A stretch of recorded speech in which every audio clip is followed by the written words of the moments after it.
El continente helado, del que sabemos menos que de la Luna.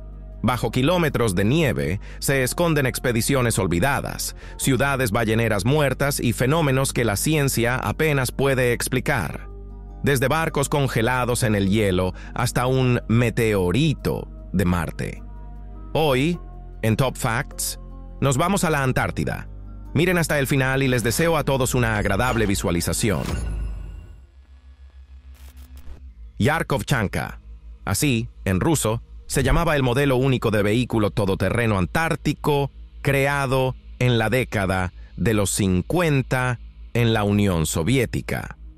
Basada en una plataforma de tractor y con un aspecto que recordaba a un tanque, esta máquina fue diseñada para trabajar en las condiciones más extremas. En 1959, llevaron 2 de estos gigantes a la Antártida y lograron alcanzar el Polo Sur. Ahora uno de ellos se alza como monumento no muy lejos de la estación antártica rusa Progreso. En los años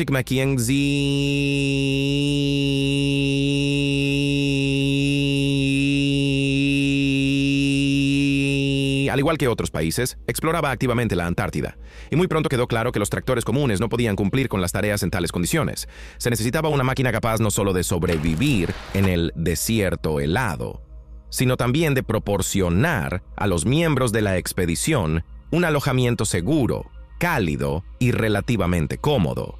Esta mole era precisamente esa solución: altura, más de 4 metros, anchura, alrededor de 3,5, longitud, casi 8,5 metros. La cabina en su interior recordaba en tamaño a un pequeño estudio donde se acomodaban tranquilamente 8 personas. Había cocina, dormitorio, inodoro, así como un puesto de control separado para el conductor y el navegante. Y esto no es todo. Un taller aparte convertía a la Yarkovchanka en un laboratorio móvil. En 1975, una versión mejorada sustituyó al modelo original y sigue prestando servicio hasta hoy. En la Antártida encontraron algo que, al parecer, nadie debería haber visto jamás. Un barco literalmente arrancado de los abrazos del hielo y congelado en ellos como en cemento. Por lo general, nos imaginamos un naufragio en el fondo del océano. Pero en la Antártida todo es diferente. Aquí, los barcos pueden perecer quedando emparedados de forma definitiva en el hielo durante los periodos más fríos del año. Si el barco no es un rompehielos capaz de abrirse paso entre hielos gruesos, se queda prisionero hasta el deshielo. Y a veces el hielo simplemente aplasta el casco. Así ocurrió con uno de los barcos más famosos de la historia, el Endurance, con el que en 1915 el legendario explorador Ernest Shackleton se dirigió a las costas de la Antártida. El hielo apretó el barco, este se hundió y yació a casi 3 kilómetros de profundidad durante más de un siglo, hasta que lo encontraron. Pero este misterioso barco del que hablamos fue alzado hacia arriba por un témpano, como si la propia naturaleza hubiera decidido conservarlo en un bloque de hielo. ¿Qué fue de la tripulación? ¿Cuál es la historia de este viaje condenado? Escriban en los comentarios qué piensan.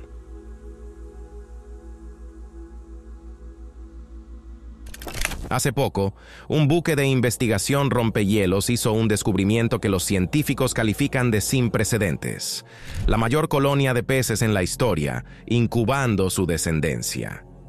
A una profundidad de alrededor de 500 metros bajo los hielos del mar de Weddell, se descubrió una zona del fondo marino de al menos 240 kilómetros cuadrados. Eso es un tercio más que la superficie de Washington, Distrito de Columbia. Y en ella, aproximadamente 60 millones de nidos activos. Hasta ese momento, las especies de peces más sociales se reunían para el desove como mucho por centenas, y los científicos nunca habían visto nada similar. El buque avanzaba entre la península antártica y el continente, cartografiando el fondo marino y grabándolo en video con ayuda de un equipo especial. En una de las áreas bajo el hielo de plataforma, el operador vio en las cámaras algo inusual: círculos que parecían nidos. Resultaron ser nidos de peces de hielo iónicos que habitan solo en el océano austral. Es interesante que su sangre sea absolutamente transparente y esté llena de compuestos anticongelantes que impiden que se congelen en agua con temperatura bajo cero. Este lugar se llama Polo de la Inaccesibilidad no por casualidad. Precisamente aquí, en el punto más remoto de la Antártida, a igual distancia de todas sus costas, en 1958 llegaron por primera vez en la historia investigadores soviéticos. Un equipo de 18 personas, en tractores pesados, arrastraba remolques con equipos y módulos prefabricados para construir una estación. Al alcanzar el objetivo, comenzaron a levantar un pequeño poblado: una cabaña para 4 personas, una sala de radio, 2 mástiles de radio de unos 20 metros de altura y un conjunto de instrumentos meteorológicos. En el techo de la cabaña instalaron un busto de Lenin de plástico, orientado con el rostro hacia Moscú. Pero muy pronto quedó claro que permanecer allí mucho tiempo era imposible. Condiciones demasiado severas. Ya a los 12 días, el equipo abandonó la estación. A 4 se los llevó un avión, y los demás llegaron en trineos. Los exploradores polares soviéticos regresaron aquí solo una vez, en 1967. La siguiente expedición pisó estos hielos solo en 2007, y ya eran británicos. Además, llegaron sin ningún tipo de maquinaria, únicamente con sus propias fuerzas. Hoy, esa casita sepultada bajo la nieve, con un busto solitario y una placa conmemorativa, se ha convertido en un monumento histórico oficial. En su día, los marineros británicos fueron una parte importante de la caza de ballenas en el hemisferio sur. Hoy, de las antaño bulliciosas estaciones, solo quedan esqueletos oxidados de edificios y cascos de barcos, incrustados muertos en la orilla. Este lugar no es en absoluto de los que apetece visitar en solitario. Por los caminos yacen tuberías de acero derribadas. Los edificios semidestruidos de centrales eléctricas y viviendas muestran huecos vacíos, y sus paredes se desmoronan, dejando salir restos de muebles, camas oxidadas y bañeras, trozos de tuberías y cableado. Los enormes depósitos de acero para grasa, de casi 10 metros de diámetro, parecen como si alguien los hubiera apretado con una mano gigantesca.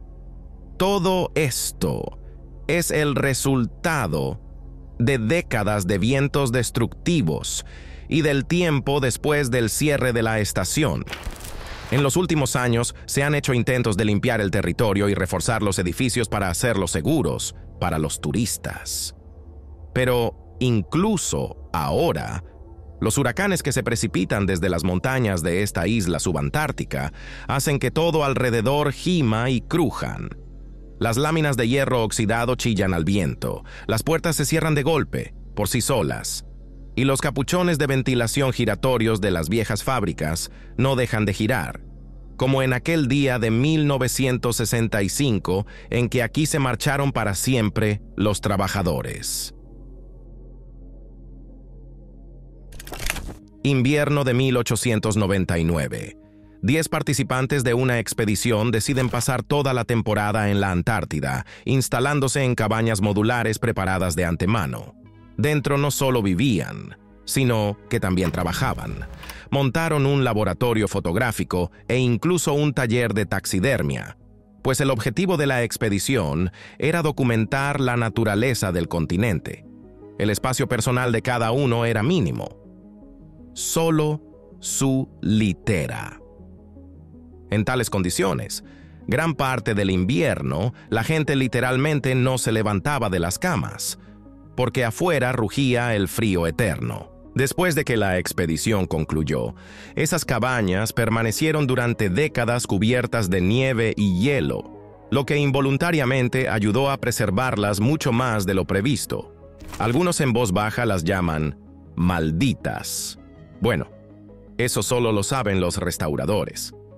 El trabajo de restauración resultó ser de gran envergadura.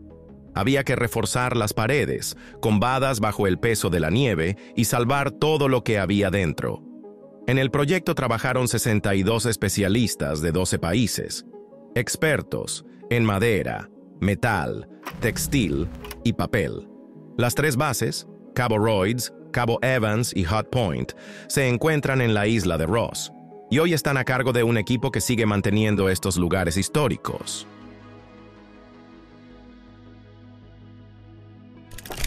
La llamaban Endless Sea, Mar Infinito. Un yate brasileño, propiedad de un conocido periodista y empresario, se dirigió a las costas de la Antártida con 4 personas a bordo. Estaban filmando un documental, cuando de repente se levantó un viento con una velocidad de más de 100 kilómetros por hora. La embarcación fue empujada directamente hacia los campos de hielo. El barco se atascó. La tripulación envió una señal de auxilio que interceptó una base naval chilena. Al llegar al lugar, los rescatistas evacuaron a las personas, pero el yate no pudo salvarse. El agua que penetró en el casco se congeló de inmediato, desgarrándolo desde dentro. La embarcación se hundió en una bahía poco profunda a una profundidad de alrededor de 6 metros, donde permaneció casi un año, hasta que el propietario pudo regresar y llevar a cabo la operación de izado. Con buen tiempo, se colocaron boyas inflables, y el yate ascendió lentamente a la superficie. Así terminó la historia del fantasma de las aguas heladas.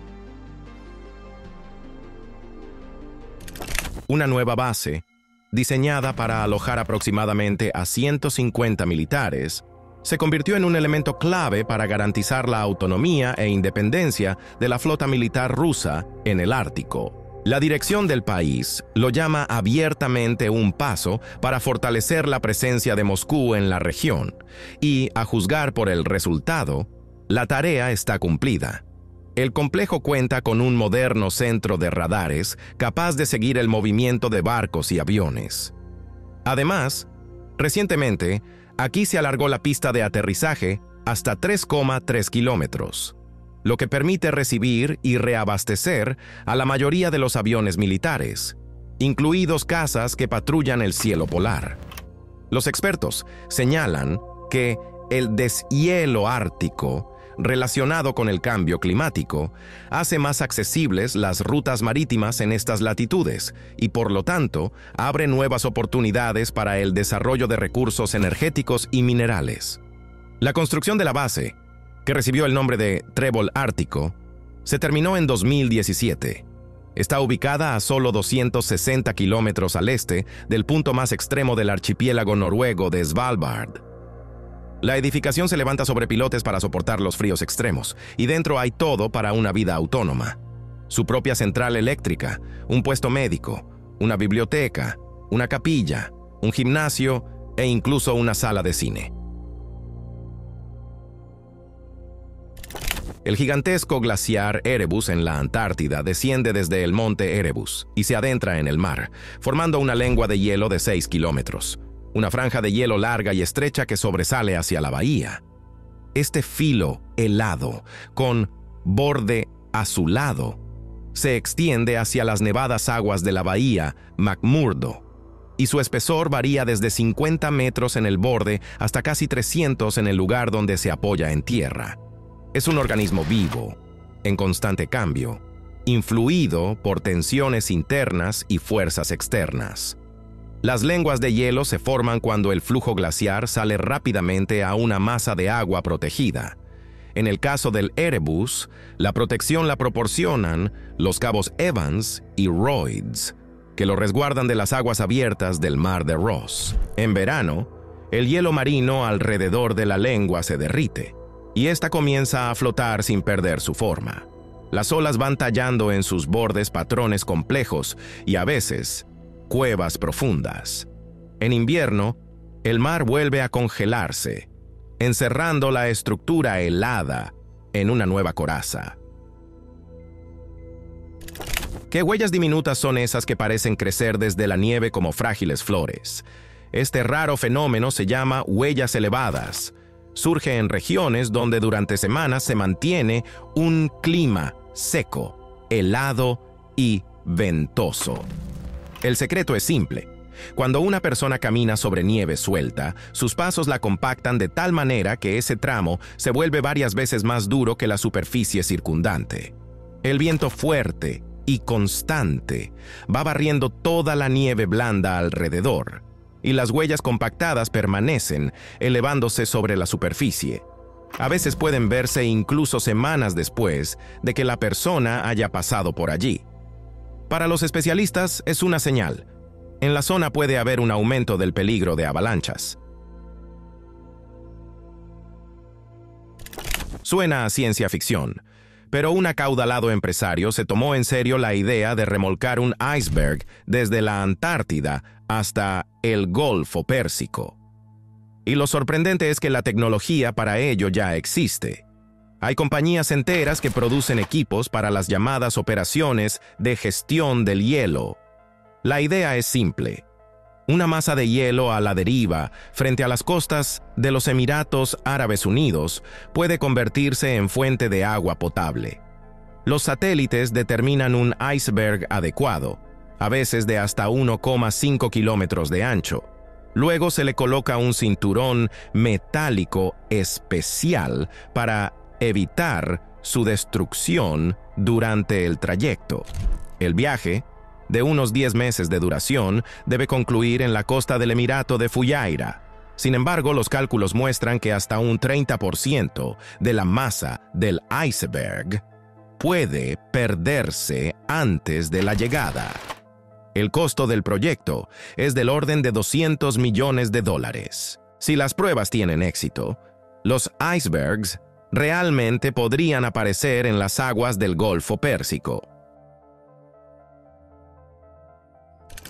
Imaginen un iceberg de casi 1.270 kilómetros cuadrados y más de 150 metros de espesor. Este gigante de hielo, 20 veces mayor que la superficie de Manhattan, se desprendió de la plataforma Brunt en la Antártida casi una década después de que los científicos detectaran por primera vez la aparición de una enorme grieta. Muchos se apresuraron a culpar de todo al calentamiento global, pero los especialistas precisan, tales sucesos también pueden formar parte del ciclo natural de vida de las plataformas de hielo. Crecen hasta que se vuelven demasiado grandes, luego se rompen y el proceso comienza de nuevo. Sin embargo, incluso para esta zona el caso fue inusual.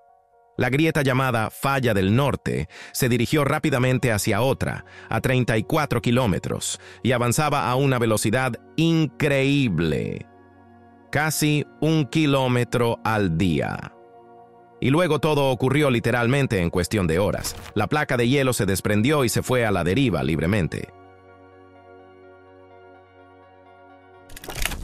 Imágenes tomadas por científicos en el marco de una misión de la NASA que estudia la reacción de las regiones polares al cambio climático, literalmente explotaron en Internet.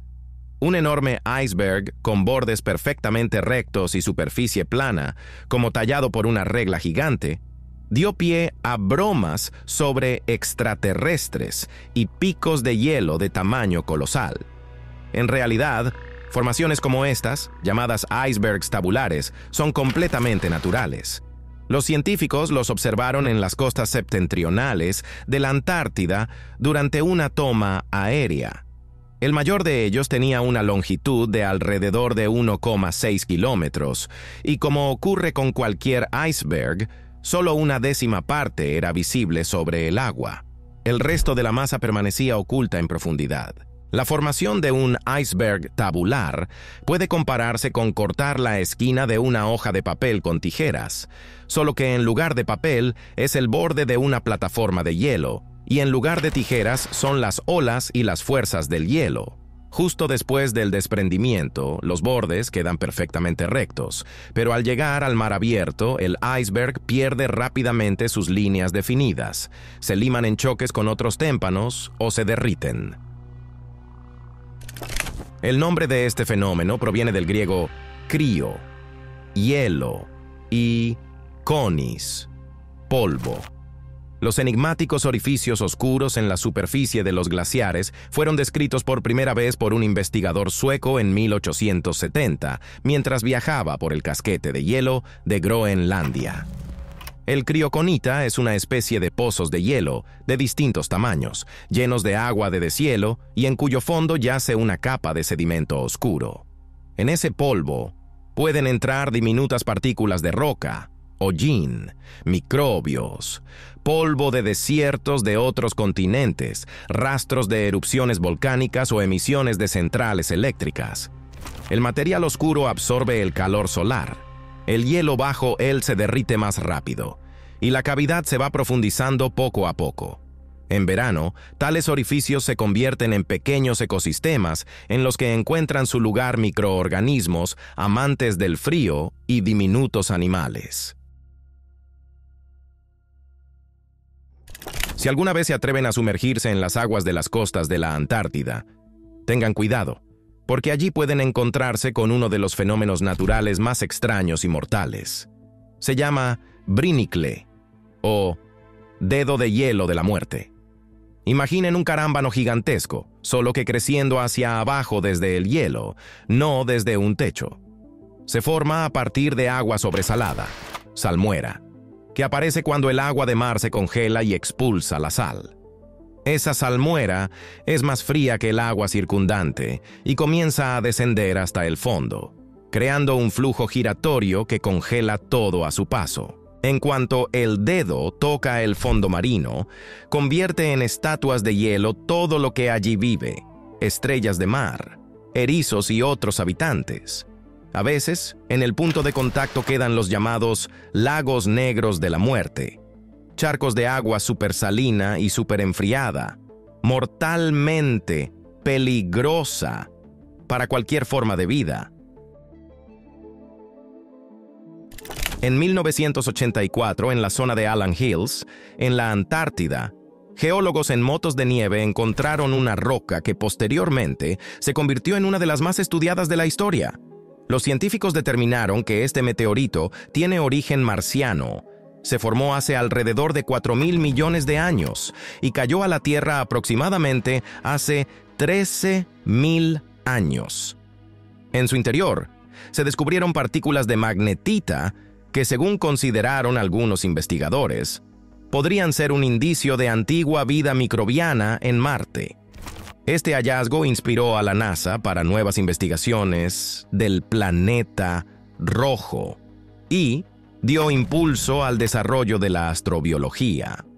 Más tarde, la mayoría de los especialistas concluyeron que las estructuras halladas no prueban la existencia de vida en Marte. Pero, incluso sin dar una respuesta definitiva, esta piedra cambió el enfoque de la búsqueda de vida extraterrestre y mostró que los choques cósmicos son capaces de transportar fragmentos de planetas por el sistema solar. La Antártida no es solo un continente de hielo. Aquí se esconden secretos que sorprenden incluso a los investigadores más experimentados. Desde expediciones olvidadas y fenómenos naturales enigmáticos hasta descubrimientos capaces de cambiar nuestra comprensión del universo.